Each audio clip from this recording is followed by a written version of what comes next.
Hello, everyone. I am Umar. I welcome you all on behalf of PRISA.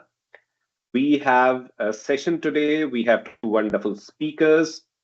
The first one is Professor Dr. Mohammed Nuruzzaman, who is a professor of political science at North South University, Dhaka, Bangladesh. He earned his Ph.D. from the University of Alberta, Canada, and has taught at universities in Canada, Bangladesh, and Kuwait. His expertise includes international relations theory, global political economy, human rights, and Middle Eastern and South Asian politics. He has published in top-tier journals and received prestigious fellowships, including from Durham University and KFAS. Dr. Nuruzzaman currently serves as managing editor of the Current Research Journal of Social Sciences and Humanities and is a non-resident senior fellow at the Hong Kong Research Center for Asian Studies. I would now be requesting Professor Dr. Mohammed Nuruzzaman for his presentation on China's engagements and influence in South Asia. Thank you. Thank you very much. Good evening from good afternoon from Bangladesh, and I think it's midday in London. And I welcome all of you to this special discussion session on China's engagement and influence in South Asia. Before I start my presentation formally, please allow me to upload the PowerPoint slide document here. I'm just sharing it with you. So there's the title, China's engagement and influence in South Asia. And as you know, this is a huge subject. Hundreds of books, journal articles, and other policy briefs have been produced on this particular topic.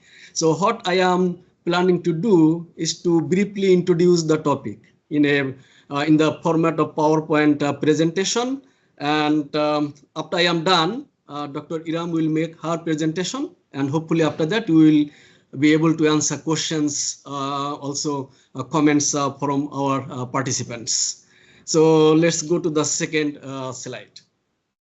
So here I have put actually just a few points as introductory remarks. So as you know, China, as the second largest economy in the world, is not just a neighbor of South Asia, it is also a neighbor of the whole world. And most importantly, China acts as a very, very significant actor and creates tremendous influence on the geopolitical and geo-economic landscapes of South Asia. Think that some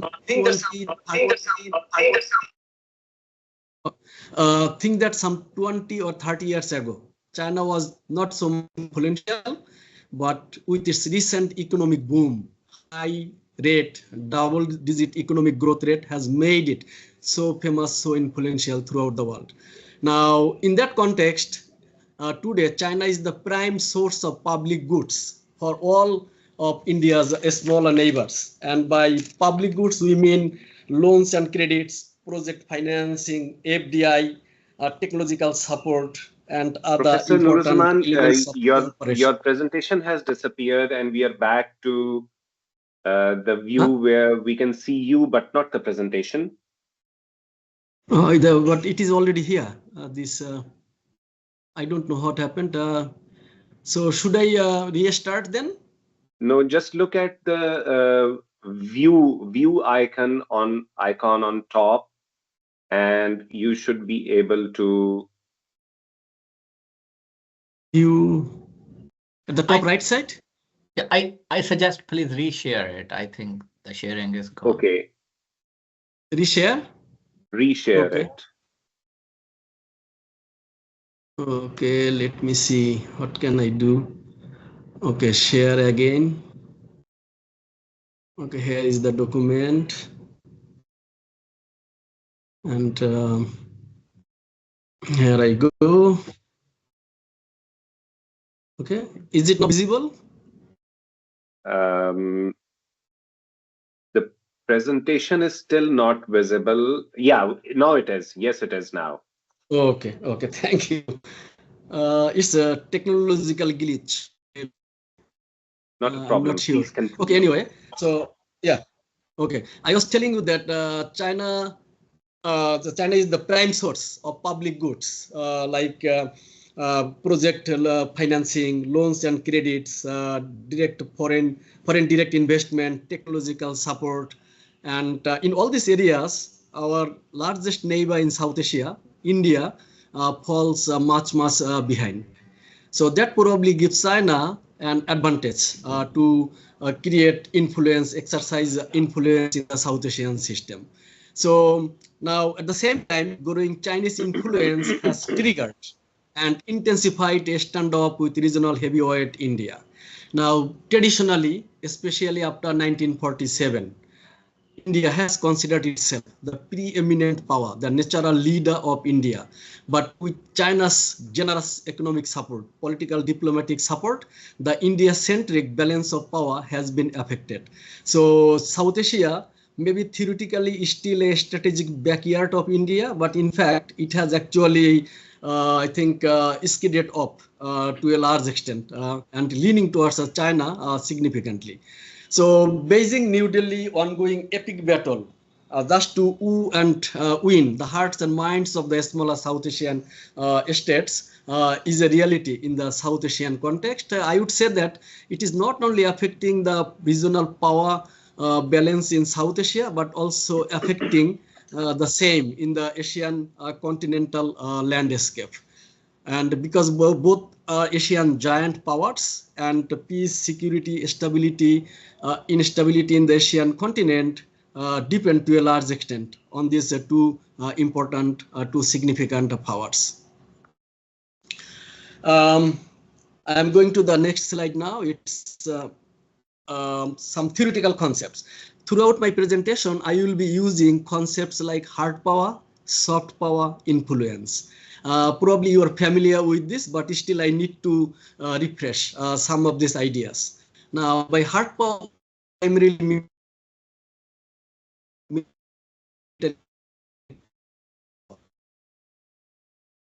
and some examples may be coercive. I'm sorry, there is some disruption, Professor Nuruzzaman. There is some disruption, maybe some issue with your internet connection. We did not hear you. So what can we do? So internet is working fine here. It's fine okay. Now it is fine. Now it is fine. Please continue. Okay. The hard power tools also include coercive diplomacy, alliances for deterrence, etc.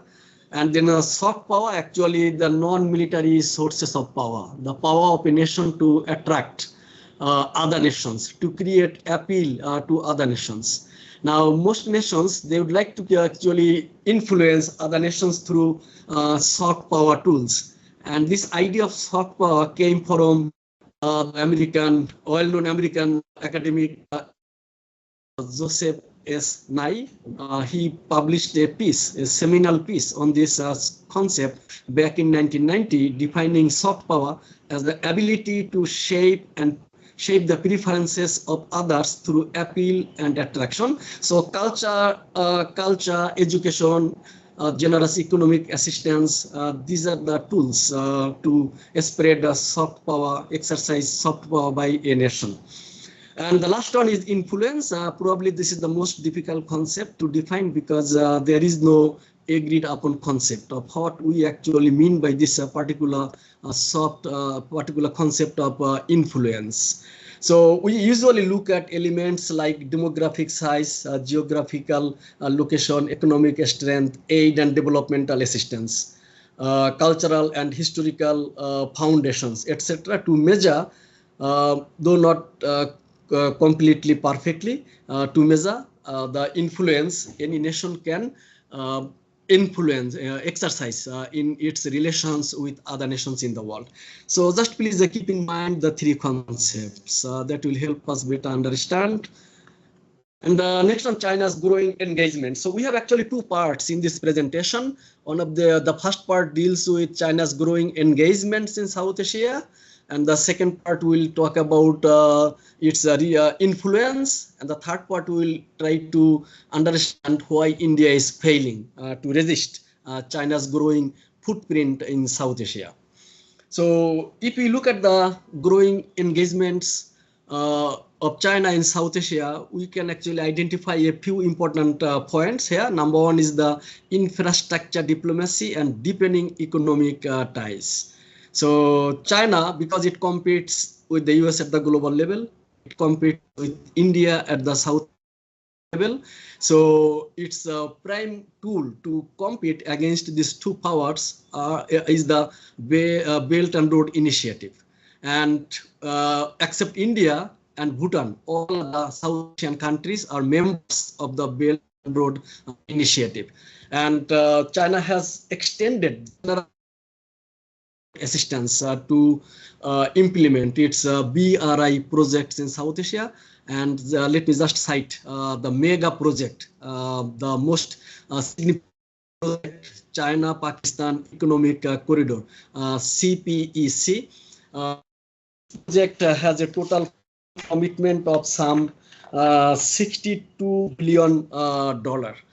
Originally, it was fixed at some 46 billion, but later revised to 62 billion. And another example is the Bangladesh-China Strategic Partnership Commitment under Belt and Road Initiative. Bangladesh, after it signed the 2016 partnership agreement with China, got the commitment of some $38.05 billion.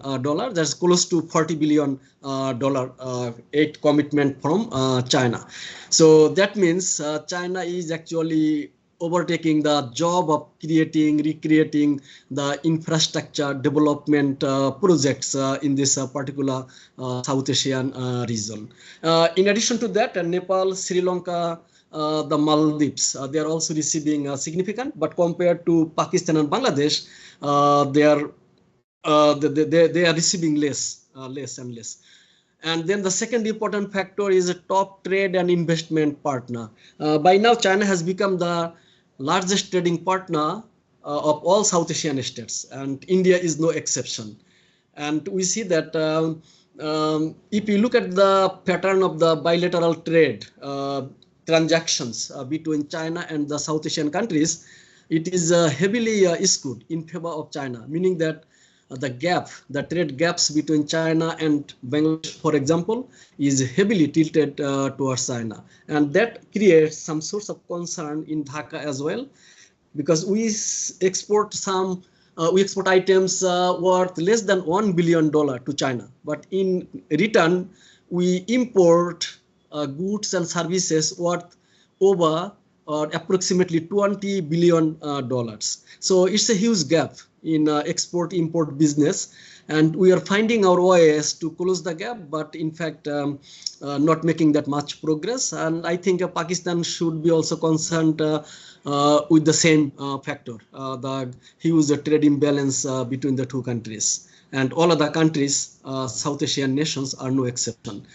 And last important factor is strategic access to the Indian Ocean. So despite India's objections, that country came up with the idea of China's strings of pearls in the Indian Ocean region. China is actually making inroads in a determined way. So it has been securing access to the Indian Ocean through modernization of port facilities. Of course, funded under the BRI, like Gawadar Deep Sea Port in Pakistan, Hambantota in Sri Lanka, Chittagong Seaport in Bangladesh, and the Burmese seaport, very difficult to pronounce, is pronounced Kayukphyu seaport. So these are some examples, and China has got ready access to all these strategically important seaports in the Bay of Bengal region and in the Greater Indian Ocean region. So India is not able to counter China's access to the Indian Ocean region. Next will be military and security engagement. This is important only for a few countries like Pakistan, Bangladesh, and Sri Lanka. Now, Pakistan happens to be the most allied South Asian nation to China. And because of its historic, age-old hostility with India, Pakistan has found China as a good strategic ally. And as China's closest military partner, Pakistan maintains high level of defense cooperation, technology transfer. The two countries are jointly producing JF-17 fighter jets. I think JF-17 fighter jets made a history in the latest air war between the two countries, India and Pakistan. And then Pakistan also receives supplies of advanced weapon systems, and China also supports its missile defense system plus nuclear program indirectly but not directly. Anyway, Bangladesh has got a tradition from the Pakistan period, although this country got independence in 1947 but has maintained the Pakistan-China military tradition of familiarity with Chinese arms and ammunitions. As a result, the Bangladesh military buys a large, actually the most significant part of its arms and ammunitions from China, including submarines, frigates, fighter jets. And China happens to be the largest military supplier. And the military ties between the two countries continue to expand day by day. And lastly, Sri Lanka. China provides aid and training on a smaller scale to Sri Lanka and other countries like Nepal and the Maldives. And because Sri Lanka is an island state in the Indian Ocean, so Chinese naval ships usually or occasionally dock at the Sri Lankan ports, invokes protest from India. So that's the picture of military engagement in China's military engagement in South Asia. Now, what tools China actually uses to expand hard power influence in South Asia? Once we complete discussion on the hard power tools, we will go back to the move ahead with the discussion on the soft power tools. So among the hard power tools, we can identify BRI, although it is also included in the soft power tool classification. So here BRI China actually has the leverage, larger scale infrastructure projects to secure long-term geopolitical footholds under the BRI, because economic assistance is of course determined by geopolitical interest. So I have put BRI also as a hard power tool here in this classification. And then defense diplomacy. In fact, South Asian defense supplies completely from China. Except India. India buys weapons from Russia, the US, and other countries, including Israel. That's an exception. Other South Asian countries are closely related to China. So, like China provides helps like training armed forces officials, transferring military technologies, building military academies and infrastructure to promote and solidify defense cooperation. Power projection on India-China border. You are all familiar with this. You know that India and China have the largest peaceful time military deployments along their borders, along the Himalayan corridors particularly. And China maintains military presence, so does India, along their common borders. And there are territorial disputes like Aksai Chin, I think the easternmost part of Kashmir, India claims and China controls at present. And then Arunachal Pradesh, a large portion of this Pradesh was captured by the Chinese forces during the 1962 India-China war, but China voluntarily withdrew from the captured territories. And then building roads, airstrips, for deployment of troops along the Himalayan corridor, the military engagement. And power projection in the Indian Ocean, we have already mentioned 4 different seaports, and China is freely using the different ports primarily for business purposes and military purposes. Now I am moving to the next, the power tools. Now, of course, here the economic statecraft, as we define soft power, the cultural element, the economic assistance, loans, grants, concessional finance. to fund free trade zones and industrial parks. So all this actually generate goodwill in all South Asian countries for China. And you would be, I think you would not be surprised to know that most Bangladeshi people, at least 85 to 90% people prefer Bangladesh's strong bilateral relations with China. In the past, the favorable opinion, India favorable opinion was high, but after the COVID-19 vaccine supply failure and the recent political developments in Bangladesh, I think a public approval for pro-India policy in Bangladesh has come down to maybe 40% or less than that. And the second on scholarship for students and cultural diplomacy, both countries are fiercely competing in this particular area. India enjoys competitive advantages because of its historical, linguistic, cultural connections with all South Asian countries. But China has in recent years made tremendous inroads, providing cultural support, economic support, and also scholarships for students. Let me just cite one example. In 2023, India provided scholarships for some 50,000 foreign students. Out of the 50,000, 25,000 were from different South Asian countries. At the same year, China provided 500,000 scholarships to foreign students. And almost all South Asian students now can be found in different Chinese universities. Of course, as I have visited some Chinese universities, I saw more students from Pakistan compared to students from Bangladesh, Nepal, Sri Lanka, and other countries. So Pakistani students, in fact, dominate this cultural sector. But anyway, that actually speaks of deepening cultural relations, cultural ties between China and South Asia. And moving to the next slide, media influence. Compared to the Western media, I think China did not have any foothold until recently. But in the last few years, Chinese media, particularly Xinhua, CCTV, CGTN, Radio, China Radio International, they have been making deep impact on South Asian public perceptions. All these media arms are broadcasting their programs in multiple regional languages, including Bengali, Hindi, and Urdu, particularly.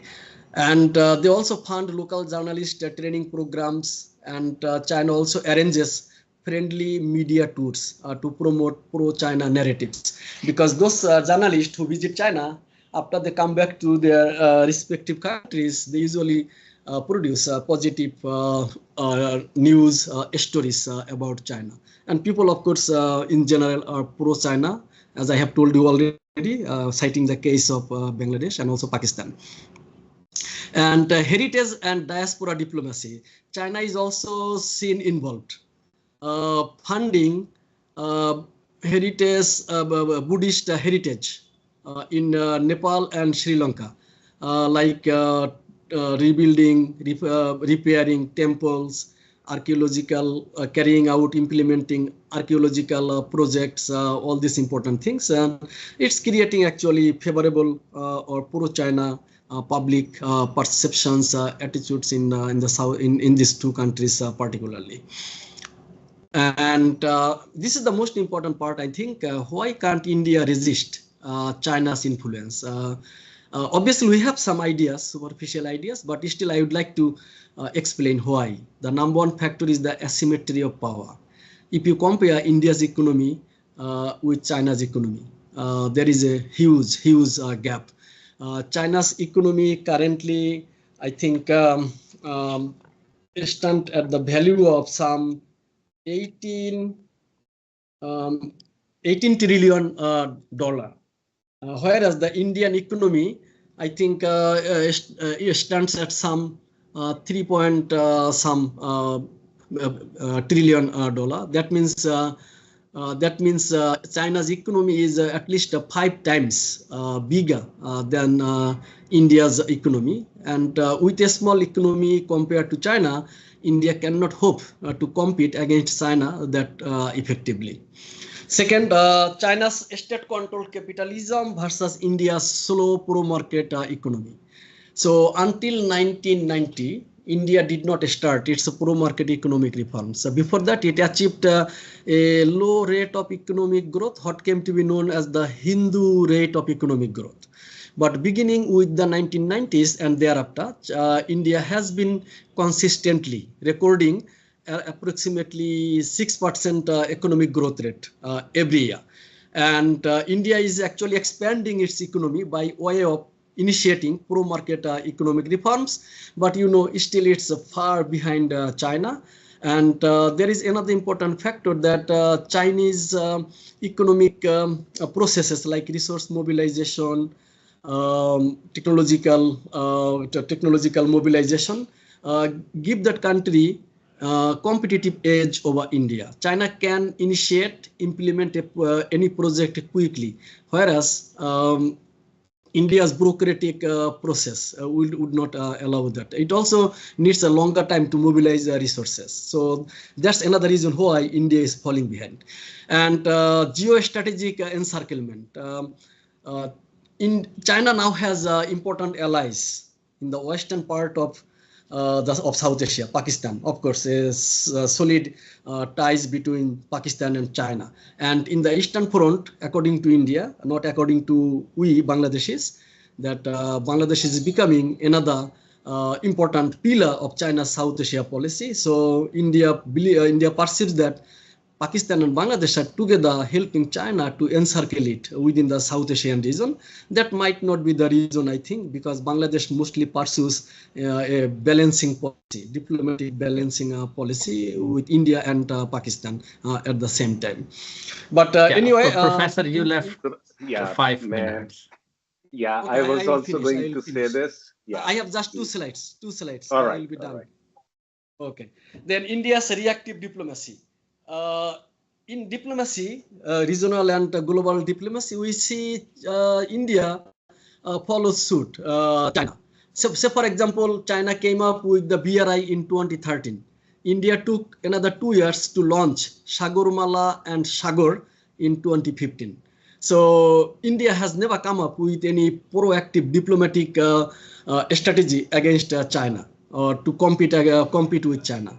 And another important factor, resource constraints undercut India's capacity to deliver. And this factor I have already highlighted. India cannot even hope to catch up with China. And my last slide, I think that will be India's limited acceptability to the neighbors. The neighbors see India as an overbearing state in South Asia. India has bilateral conflicts with all South Asian countries without any exception.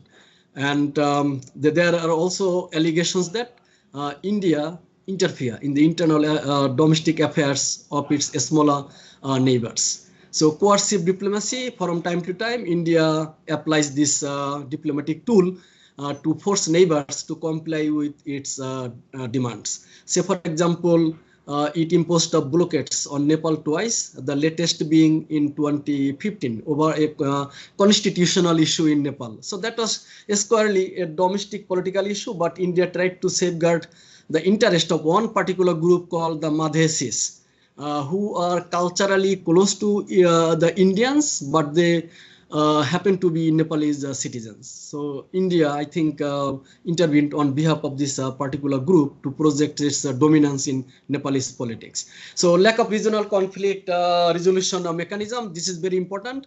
SAARC has become very dysfunctional after 2014, when India refused to attend the SAARC summit in Islamabad, Pakistan.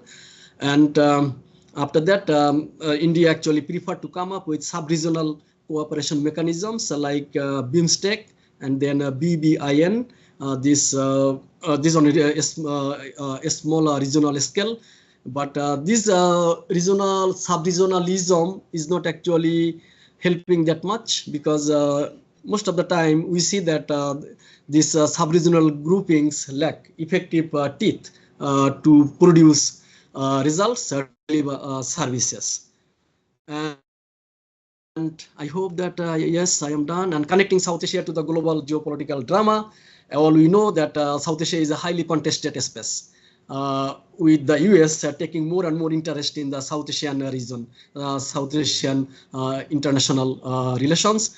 China is competing already, and India and the US are trying to contain Chinese influence throughout the region. And there have been reflections of this particular US strategy in its bid to impose 30 to 35% tariffs on countries like Bangladesh. But eventually, Bangladesh succeeded in negotiating, bringing it down to 20%. But we don't know at what cost, because the agreement has some, I think, some disclosures. They are not made public so far. Okay, thank you very much for listening to me. I hope I have given you some preliminary ideas. Thank you very much, Professor Yes, Dr. yes. Nuruzzaman, for a wonderfully insightful presentation.